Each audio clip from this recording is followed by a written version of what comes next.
মদ, নারী, তাস, এই তিনের সর্বনাশ।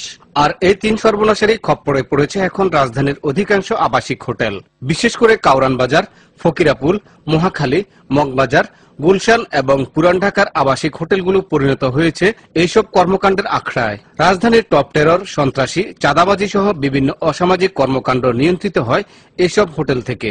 গ্রামের সহজ সরল ও অপ্রাপ্তবয়স্ক মেয়েদের দেহ ব্যবসায় বাধ্য করানোরও অভিযোগ আছে এইসব হোটেলের বিরুদ্ধে।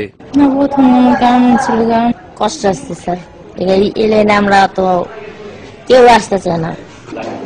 আপনার কমিশনার সাহেব যে এই ব্যবসার বিরুদ্ধে কি জানেন?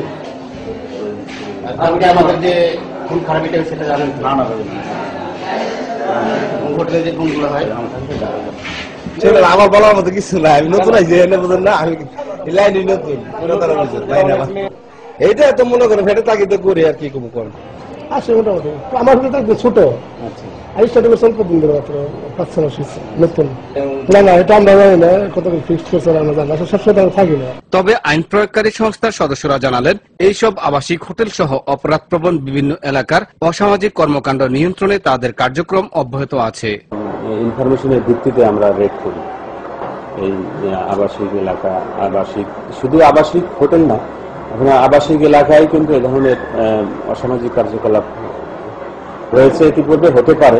এই মাদক এবং এই সন্ত্রাস এটা কেউ চ্যালেঞ্জ দিয়ে বলতে পারবে না যে আমরা একেবারে জিরোতে নিয়ে আসবো। দেহ ব্যবসার সাথে জড়িতরা জানালেন, অভাবে তাড়না এবং দালালদের প্রতারণায় নিজের অজান্তে জড়িয়ে গেছেন এই পেশায়। হোটেল মালিক তাদের এমন ভাবে ব্যবহার করছে, চাইলেও কেউ পেশা ছাড়তে পারবে না।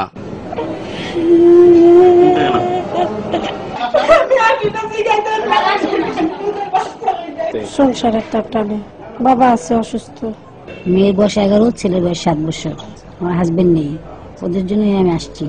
এদিকে রাজধানীর বিভিন্ন পয়েন্টে গড়ে ওঠা এসব আবাসিক হোটেলের কারণে সামাজিক অবক্ষয়, চুরি, ছিনতাই সহ বিভিন্ন অপরাধ বাড়লেও এইসব হোটেলের তৎপরতা বন্ধে আইন প্রয়োগকারী সংস্থাগুলো নির্বিকার।